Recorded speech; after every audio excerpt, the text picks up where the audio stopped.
Distinguished guests, please take your seats. Our program will begin momentarily. Invités distingués, veuillez prendre vos places. Le programme commencera bientôt.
Distinguished guests, welcome to the Andrew W. Mellon Auditorium for an event commemorating the 75th anniversary of the North Atlantic Treaty Organization.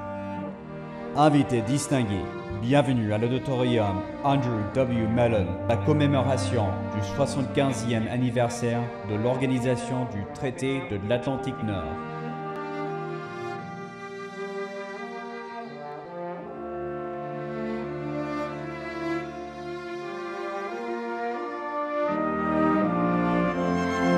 Distinguished guests, the First Lady of the United States, accompanied by Mrs. Ingrid Schuller, and the spouses and partners of the NATO allies and partner countries. Invités distingués, la Première Dame des États-Unis, accompagnée par Madame Ingrid Schuller, et les épouses et les partenaires des pays alliés et partenaires de l'OTAN.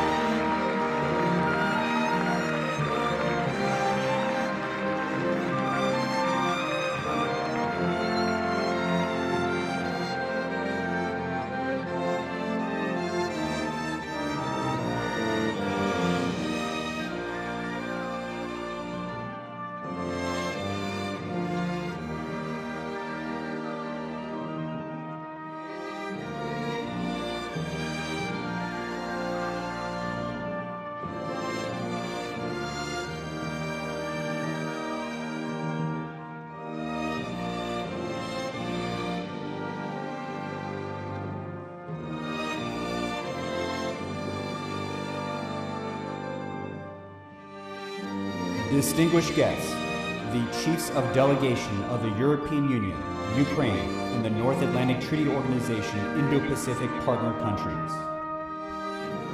Invités distingués, les chefs de délégation de l'Union européenne, l'Ukraine et les pays partenaires indo-pacifiques de l'Organisation du Traité de l'Atlantique Nord.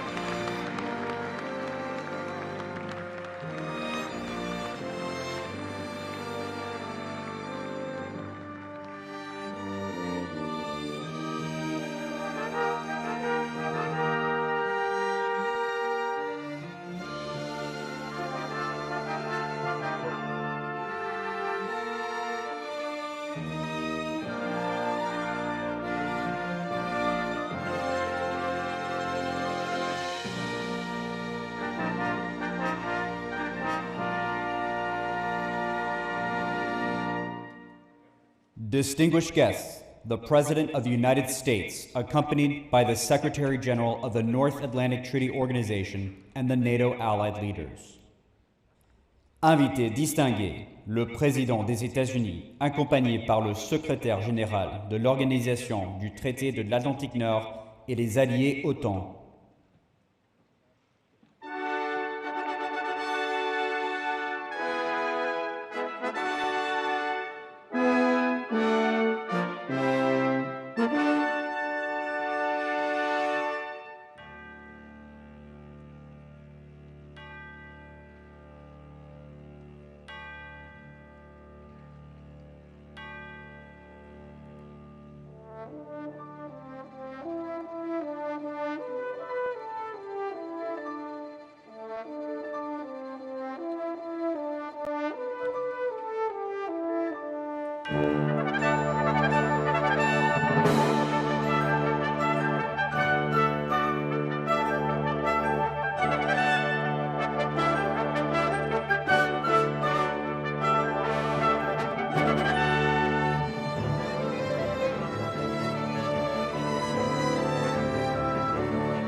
Distinguished guests, the NATO allies. Invités distingués, les alliés OTAN.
The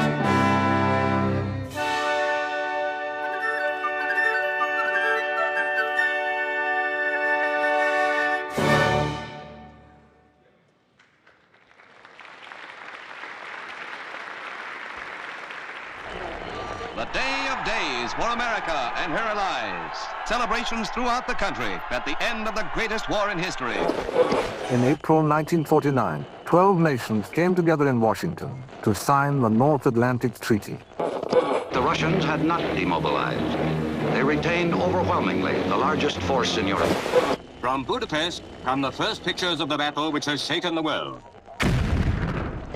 In Berlin, bricks, mortar, wire make up what decent people call the Wall of Shame.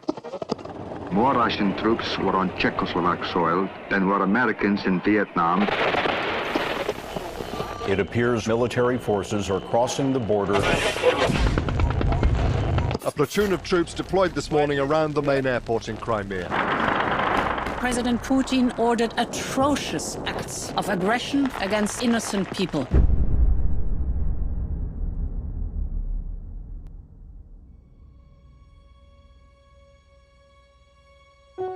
What does it really mean to be a good friend? To be there for somebody else? To know that they will be there for you? To have each other's backs? But we all know that true friendship is not that simple. There's more to it than that. There's more demanded of you than that. In this treaty, we seek to establish freedom from aggression. To protect this area against war will be a long step toward permanent peace in the whole world. Friendship starts out as a promise we make to each other and to ourselves. Let every nation know, whether it wishes us well or ill, that we shall support any friend, oppose any foe, to assure the survival and the success of liberty. It's a pledge to take the other's interests as seriously as you take your own. We are determined to resist aggression, whatever its force, and whatever kind of force is needed to resist it. Over time, it creates an unbreakable bond, an alliance, partnerships.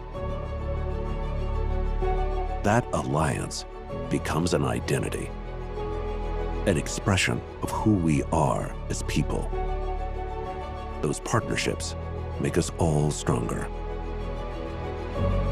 There's a moral compass at work that not only guides us, it's on display for all the world to see. Mr. Gorbachev, tear down this wall. The dangers of acting are far outweighed by the dangers of not acting. Dangers to defenseless people and to our national interests.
Distinguished guests, Master Sergeant Byro Buzaiko, United States Marine Corps.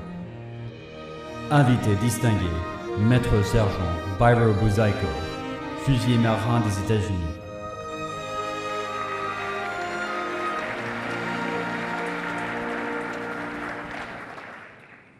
Tonight we gather to celebrate resilience, courage, and the power of transformative experiences. Mr. President, leaders, and distinguished guests, my own journey has been shaped by two profound chapters: my father's survival in a concentration camp and my service in the Marine Corps. These experiences have instilled in me resilience, offered invaluable perspective, and deepened my appreciation for life's complexities. They underscore the importance of individuals who their courage and sacrifice go beyond the call of duty. Tonight, as we come together to honor such remarkable stories and achievements, let us be inspired by the profound impact one person's journey can have on shaping our world. It is my privilege to introduce and welcome one of those individuals this evening, Secretary General Jens Stoltenberg, a distinguished leader who has shaped the course of NATO's history. Secretary General Stoltenberg has served as NATO Secretary General since October 2014. Across a career that has included service as Prime Minister of Norway and UN Special Envoy for Climate Change, Secretary General Stoltenberg has shaped the global response to the most pressing challenges of our day. His tenure at NATO has been marked by groundbreaking initiatives.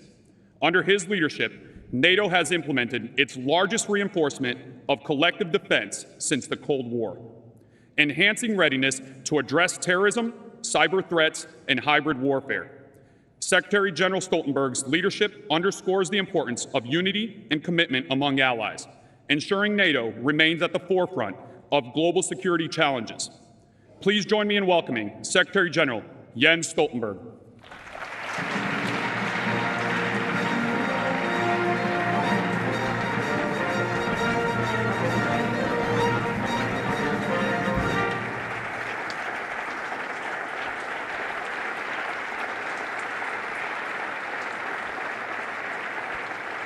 Thank you.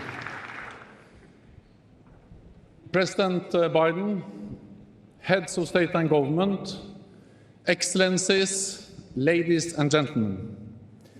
It is a great honor to be with you here today, and it's good to see so many friends. 75 years ago, in this very room, NATO's founding document, the Washington Treaty, was signed. Our alliance was created by people who had lived through two devastating world wars. They knew only too well the horror, the suffering, and the terrible human cost of war. They were determined that this should never happen again. So they founded NATO with a clear purpose: to preserve peace and safeguard freedom. A solemn promise, an ironclad commitment to protect each other. One for all and all for one. I have great respect for the Washington Treaty, not least because it is so short. Just 14 paragraphs, only a few pages. Never have so few words meant so much to so many. Peace has been preserved, freedom has been safeguarded. That makes NATO the most successful alliance in history. When I arrived at NATO 10 years ago, I was told that while it may be the most successful alliance in history, it was not the longest lasting. That honor belonged to the Delian League of ancient Greek city-states. But the League, lasted 74 years. So in this 75th anniversary of our alliance, we can finally say that NATO is not only the most successful and the strongest, but also the longest lasting alliance in history.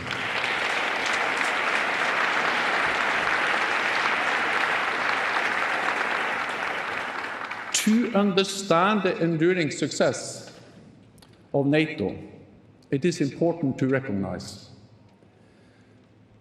our transatlantic alliance was never a given. On the contrary, it is a result of deliberate choices and difficult decisions. Starting with NATO's creation. After World War II, many Americans wanted to leave Europe and bring their boys back home, just as the United States did after World War I. Fortunately, this time, courageous leaders on both sides of the Atlantic were able to defy opposition and create a transatlantic alliance to deter the Soviet threat. Gradually, a bold and controversial idea emerged that we needed to talk to our enemy to minimize the risk of an arms race spiraling out of control and leading to nuclear Armageddon. Step by step, to difficult talks and hard negotiations, an architecture of arms control was agreed. Thousands of weapons were destroyed, transparency and trust built. The world became a safer place due to deterrence and defense, but also due to disarmament and dialogue. And in time, the Cold War ended without NATO firing a shot. This opened an historic window of opportunity and brought us to another critical decision: whether to enlarge NATO and welcome all adversaries as new allies. The countries of the former Warsaw Pact had already made their choice. They all wanted to join our alliance. Towering personalities like Lech Walesa and Václav Havel led the way. The question was whether we were ready to open our door. Some feared that enlargement would dilute and weaken NATO and provoke Moscow. Just as at previous crossroads, it was not an obvious choice. It was not an easy decision, and it took time. But in the end, we stood up for the right of every nation to choose its own path. We opened NATO's door. Hardly any decision in modern history has changed Europe more profoundly. NATO enlargement unified Europe in a way that was previously unthinkable, paved the way for EU integration, and brought peace and prosperity across the continent. Allies showed clarity and determination then, as we must continue to do now. Russia's war against Ukraine is the biggest security crisis in generations. Ukraine has shown remarkable courage, and NATO allies have provided unprecedented support. But let's be honest, not even our support for Ukraine has been a given. It is not straightforward, because our support comes with costs and risks. The reality is there are no cost-free options with an aggressive Russia as a neighbor. There are no risk-free options in a war. And remember, the biggest cost and the greatest risk will be if Russia wins in Ukraine. We cannot let that happen.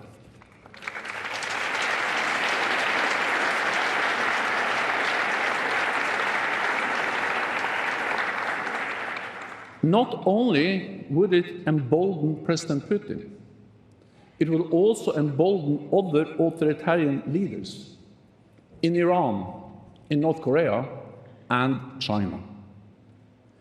They all support Russia's brutal war. They all want NATO to fail. So the outcome of this war will shape global security for decades to come. The time to stand for freedom and democracy is now. The place is Ukraine.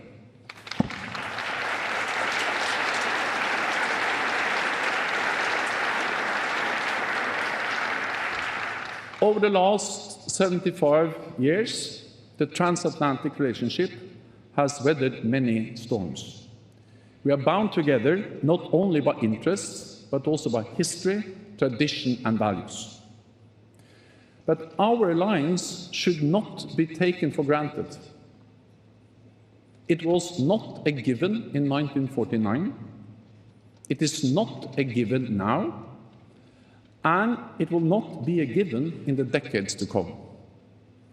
Everyone in this room has the responsibility as political leaders, as experts, as citizens. We must show the same courage and determination in the future as was demonstrated in the past when NATO was founded and shaped. The future of our alliance depends not least on our men and women in uniform. They put their lives on the line each and every day to keep us safe. Yesterday, I laid a wreath at Arlington National Cemetery to pay my respects for those who have made the ultimate sacrifice. We owe them an eternal debt of gratitude. We honor them all. Mr. President, dear friends, our alliance is not perfect, and we will continue to face difficult decisions in the future. I do not know what the next crisis will be, but I do know that we are at our best when we take difficult decisions with political courage and moral clarity.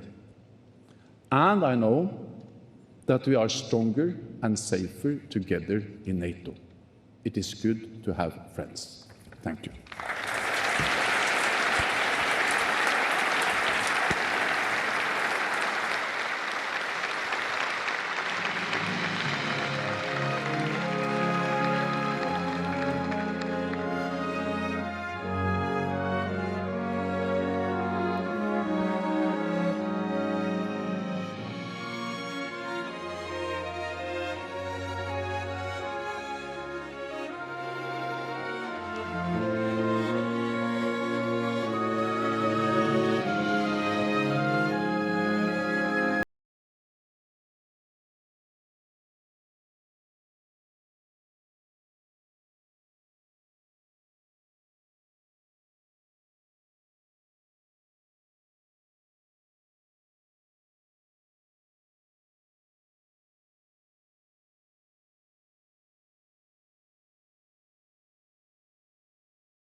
Distinguished guests, the President of the United States.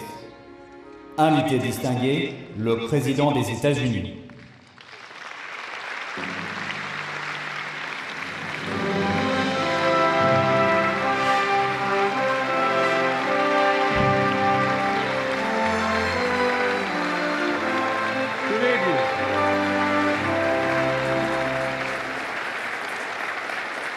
Welcome.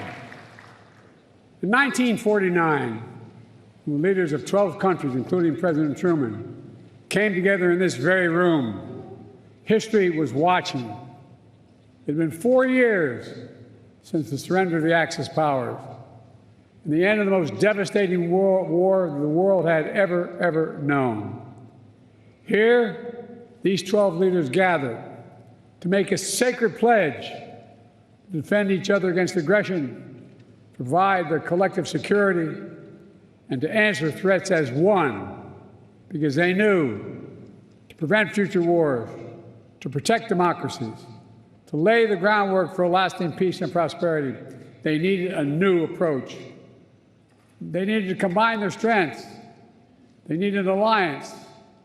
And here they signed the Washington Treaty and created the North Atlantic Treaty Organization, the single greatest, most effective defensive alliance in the history of the world. Mr. Secretary General, leaders of NATO countries, foreign and defense ministers, representatives from partner nations and the European Union, and members of Congress, distinguished guests, welcome, welcome to the 2024 NATO Summit. It's a pleasure.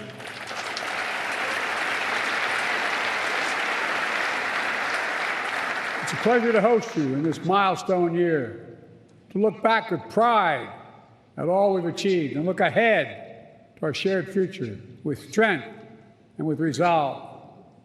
Together, we rebuilt Europe from the ruins of war, held high the torch of liberty during long decades of the Cold War. When former adversaries became fellow democracies, we welcomed them into the alliance.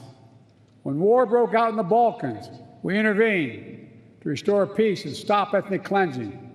And when the United States was attacked on September 11th, our NATO allies, all of you, stood with us, invoking Article 5 for the first time in NATO history, treating an attack on us as an attack on all of us. A breathtaking display of friendship that the American people will never, ever forget. Through all this history, when great changes occurred, people would ask, can NATO adapt? And every time we proved we could adapt, and we did, evolving our strategy to stay ahead of threats, reaching out to new partners to increase our effectiveness. And here with us today are countries from the Indo-Pacific region. They're here because they have a stake in our success, and we have a stake in theirs. Today, NATO is more powerful than ever, 32 nations strong. For years, Finland and Sweden were among our closest partners. Now they have chosen to officially join NATO, and because of the power and meaning of Article 5 guarantee, that's the reason. It was the most important aspect of the alliance in 1949, and it is still the most important aspect. I'd also note, Finland and Sweden joined the alliance not just because their leaders sought it, because their citizens call for it in overwhelming numbers. Remember, NATO's character is fundamentally democratic, always has been and always must continue to be. And today, NATO is better resourced than it ever has been. I want to pause on this because it's significant. In the year 2020, the year I was elected president, only 9 NATO allies are spending 2% of their defense and GDP on defense. This year, 23 will spend at least 2%. And some will spend more than that. And the remaining countries that have not yet reached that milestone will get there soon. This remarkable progress, proof that our commitment is broad and deep, that we're ready, that we're willing, we're able to deter aggression. and defend every inch of NATO territory across every domain: land, air, sea, cyber, and space. My friends, it's good that we're stronger than ever, because this moment in history calls for our collective strength. Autocrats want to overturn global order, which is by and large kept for nearly 80 years and counting. Terrorist groups continue to plot evil schemes to cause mayhem and chaos and suffering.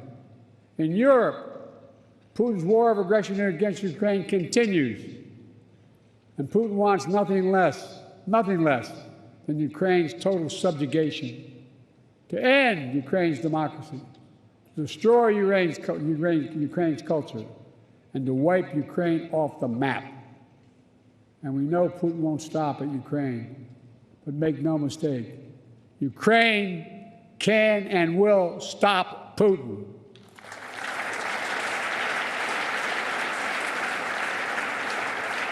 Especially with our full collective support. And they have our full support. Even before Russian bombs were falling in Ukraine, the alliance acted. I ordered the U.S. reinforcements at NATO's eastern flank. More troops, more aircraft, more capabilities. And now the United States has more than 100,000 troops on the continent of Europe. NATO moved swiftly as well, not only reinforcing the 4 existing battle groups in the east, but also adding 4 more in Bulgaria, Hungary, Romania, and Slovakia, essentially doubling NATO's strength on the eastern flank. Together, we've built a global coalition to stand with Ukraine. Together, we provided significant economic and humanitarian assistance. And together, we've supplied Ukraine with weapons it needs to defend itself: tanks, armored vehicles, air defense systems, long-range missiles, and millions of munitions. The United States and nearly 24 allied partners have signed bilateral security agreements with Ukraine, and more countries will follow. Today, I'm announcing the historic donation of air defense equipment for Ukraine. The United States, Germany, the Netherlands, Romania, and Italy will provide Ukraine with the equipment for 5 additional strategic air defense systems. And in the coming months, the United States and our partners intend to provide Ukraine with dozens of additional tactical air defense systems. The United States will make sure that when we export critical air defense interceptors, Ukraine goes to the front of the line.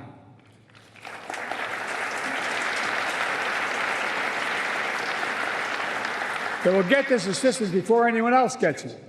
All told, Ukraine will receive hundreds of additional interceptors over the next year, helping protect Ukrainian cities against Russian missiles, and Ukrainian troops facing air attacks on the front lines. Make no mistake, Russia is failing in this war. More than 2 years into Putin's war of choice, his losses are staggering. More than 350,000 Russian troops dead or wounded. Nearly 1 million Russians, many of them young people, have left Russia because they no longer see a future in Russia. And Kyiv, remember, fellas and ladies, was supposed to fall in 5 days, remember? Was still standing 2.5 years later and will continue to stand.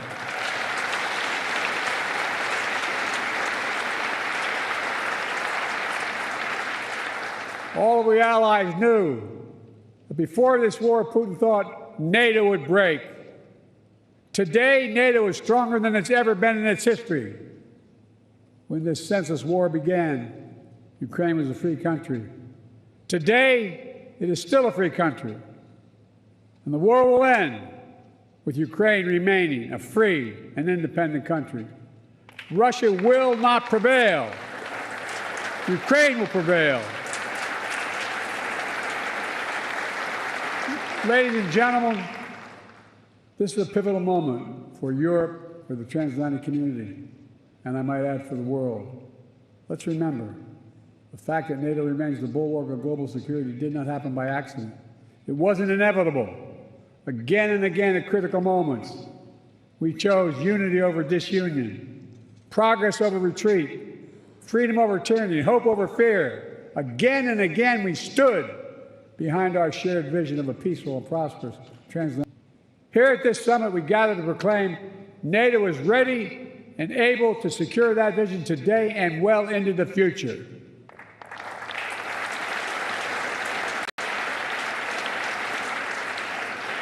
Let me say this. An overwhelming bipartisan majority of Americans understand that NATO makes us all safer. The fact that both Democratic and Republican parties are represented here today is a testament to that fact. The American people know that all the progress we've made in the past 75 years has happened behind the shield of NATO. And the American people understand what would happen if there was no NATO. Another war in Europe, American troops fighting and dying, dictators spreading chaos, economic collapse, catastrophes. Americans, they know we're stronger with our friends, and we understand this is a sacred obligation. As President Reagan put it, and I quote, "If our fellow democracies are not secure, we cannot be secure. If you are threatened, we are threatened. If you're not at peace, we cannot be at peace." Reagan knew it then, and we know it now. Our nations will continue to keep faith with what we pledged in years to come. Now, if you'll indulge me, I'd like to end my remarks in a slightly unusual way. NATO is an alliance of nations, but also made up of leaders. And one person in particular has done an extraordinary job leading NATO for the last decade.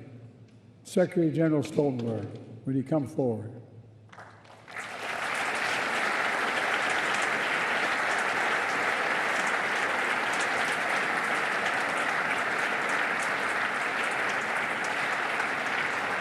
So much of the progress we've made in the alliance is thanks to the Secretary.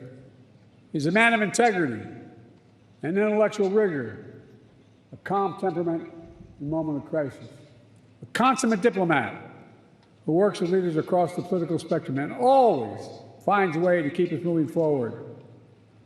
Secretary, you've guided this alliance through one of the most consequential periods in its history. I realize, I was talking to your wife, I personally asked you to extend your service. Forgive me. And you put your own plans on hold. When the Russian war in Ukraine began, you didn't hesitate.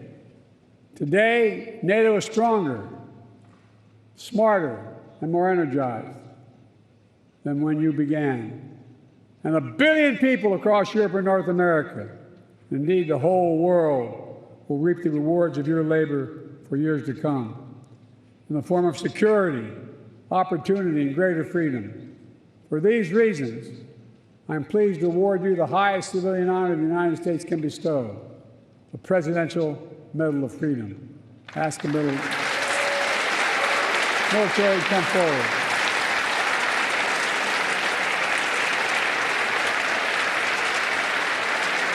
And ask him to read the citation.